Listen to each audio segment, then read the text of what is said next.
I never imagined that at 74 years old, I would be packing school lunches again, tying shoelaces, and staying awake at night worrying about homework, fevers, and the future of two little souls who look up at me as if I hold the whole world together. Most people my age are slowing down. They spend quiet afternoons tending gardens, visiting friends, or watching the evening news from a comfortable chair. Some travel, some finally rest after decades of work. But my days start before sunrise. At 5:30 in the morning, my alarm rings in the small yellow house I've lived in for almost 40 years. My knees ache when I get out of bed, and sometimes my back reminds me that I am no longer young. Yet before the pain can fully settle in, I'm already moving toward the kitchen, because two little voices will soon call out from the hallway. "Grandma, is breakfast ready?" My name is Margaret Wilson, though most people simply call me Maggie. I live in a quiet town outside Columbus, Ohio, where the streets are lined with maple trees, and the houses are old but full of stories. And the story I want to tell you tonight is not just about me. It's about the two children sleeping in the room down the hall. My grandchildren, Lily, who is 9 years old and loves drawing pictures of horses, and Noah, who just turned 6 and thinks dinosaurs are the most important creatures that ever walked the earth. They are the reason I wake up every morning with purpose, even when my body begs me to rest. But they are also the reason my heart sometimes feels heavier than it ever has before. Because the truth is, I never planned to raise them. That was supposed to be their parents' job. Their mother, my daughter Emily, was once the brightest light in my life. When she was a little girl, she had the kind of laughter that filled a whole room. She used to run through this same house barefoot in the summers, her blonde hair flying behind her like sunlight. Back then, life seemed simple. My husband Robert worked at the local hardware store, and I worked part-time at the public library. We weren't rich, but we were comfortable. Our house was always full of warmth, homemade dinners, and Sunday mornings that smelled like pancakes and coffee. Emily grew up surrounded by love, or at least I believed she did. When she turned 22, she married a young man named Daniel. He seemed polite and hardworking at first, the kind of man who shook your hand firmly and called you ma'am. I remember the day they told me Emily was pregnant with Lily. I cried happy tears. Robert and I were going to be grandparents, but life has a way of changing directions when you least expect it. Robert passed away 6 years ago after a quiet battle with heart disease. Losing him felt like the ground beneath my feet had cracked open. We had been married for 47 years, and suddenly, the house that once felt alive with laughter became unbearably silent. Still, I kept going, because Emily needed me, and soon Lily and Noah would need me too, though none of us knew it yet. The first time I realized something was wrong was on a cold November evening 3 years ago. The sky had already turned dark, and I was sitting in my living room knitting a small scarf for Lily. She had just started kindergarten and insisted her favorite color was purple. My phone rang. It was Emily. At first, I thought she was just calling to chat the way she sometimes did. But the moment I heard her voice, I knew something was different. She sounded tired, not the normal kind of tired from work or parenting. This was deeper. "Mama," she said softly, "could you watch the kids for a few days?" "Of course," I answered without hesitation. "What's going on?" There was a pause on the other end of the line. Then she said something I still hear echoing in my mind even now.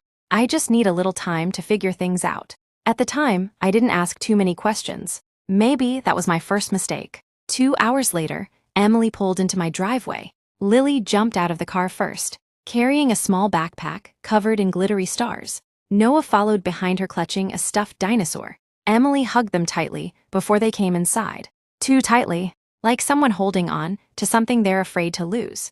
"I'll come back in a few days," she promised. Those were the last words she spoke to me face to face. Days turned into weeks. Weeks turned into months. And slowly, painfully, the truth unfolded. Emily and Daniel had been struggling for years with problems I never fully saw. Money issues, arguments, and eventually addiction. Their marriage collapsed under the weight of it all. Daniel disappeared first. Emily tried to hold things together, but somewhere along the way, she lost herself too. I won't go into every detail tonight. Some wounds are still too tender. What matters is this. One morning, a social worker knocked on my door. She explained gently that Lily and Noah needed a stable home, and she asked if I was willing to take them in. I remember standing there in my doorway, my hands trembling, my heart pounding like I was a young woman again. I was 71 years old at the time. Most people my age were thinking about retirement communities and quiet afternoons. But when I looked down the hallway and saw Lily coloring quietly at the kitchen table, while Noah played with his toy dinosaur on the floor, the answer became clear. Yes, I told her. I'll take them. And just like that, my life began again. When Lily and Noah first came to live with me, the house felt different overnight. Suddenly, the quiet mornings I had grown used to were replaced by the sound of cereal bowls clinking, small feet running down the hallway, and backpacks being zipped before the school bus arrived. At 74, I found myself doing things I hadn't done in decades, helping with math homework, packing peanut butter sandwiches, and checking under beds for monsters before bedtime. Some days were harder than others. My retirement savings were modest, and raising two growing children meant every dollar mattered. I clipped coupons again, cooked every meal at home, and learned how to stretch a grocery budget the way I once did when Emily was young. But the real challenge wasn't money. It was the quiet questions in the children's eyes. One night Lily asked softly, "Grandma, when is Mommy coming back?" I held her close and brushed her hair away from her face. "I don't know, sweetheart," I said honestly, "but you're safe here." And sometimes, safety is the most important promise a child can have. There were moments when I wondered if I was strong enough for this new life. My body tired more easily than it once had. Some mornings, my joints ached before I even stepped out of bed. But children don't understand exhaustion the way adults do. They only understand love. Noah needed someone to watch his dinosaur drawings. Lily needed someone to clap at her school plays. They needed someone cheering when they scored a goal in soccer, or comforting them when a classmate said something unkind. So I kept going, because every time I thought I couldn't do it anymore, one of them would wrap their small arms around me and say something simple like, "Grandma, you're the best." And somehow, that gave me strength again. Over time, our little family began to find its rhythm. Saturday mornings became pancake mornings. Sunday afternoons meant trips to the park or movie nights on the old couch Robert and I bought years ago. The house slowly filled with laughter again. Sometimes when the kids were asleep, I would sit in the living room and look at the photos on the wall, pictures of Robert, of Emily as a little girl, of birthdays and Christmas mornings long ago. Life had not gone the way I imagined, but somehow, in the middle of all the unexpected turns, something beautiful was growing again. Two children were learning that even when life breaks apart, love can still hold people together.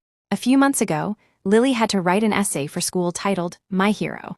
I assumed she would write about a firefighter, a teacher, or maybe even a famous athlete. But when she brought the paper home, she placed it carefully on the kitchen table and said, "Grandma, this is about you." My hands trembled a little as I read her words. She wrote that her hero was a 74-year-old woman who wakes up early every morning, who makes pancakes on Saturdays, who checks for monsters at night, and who never lets two children feel alone. At the bottom of the page she wrote, "My grandma says she's old, but I think she's the strongest person in the world." I had to wipe away tears before I could finish reading, because the truth is, I don't feel strong most days. I feel like an ordinary woman who simply refused to let her grandchildren face the world by themselves. But maybe that's what strength really is. Not perfection, not endless energy, just the quiet decision, day after day, to love someone enough to stay. So tonight, as I sit here in this little house, while Lily and Noah sleep down the hall, I realize something important. My life didn't end when I became a grandmother raising children again. In many ways, it began all over. And if you ever wonder whether love can carry a family through broken times, let me tell you this. Sometimes the strongest parents in the world are not young mothers or fathers. Sometimes they are grandmothers with gray hair, tired hands, and hearts big enough to start over at 74.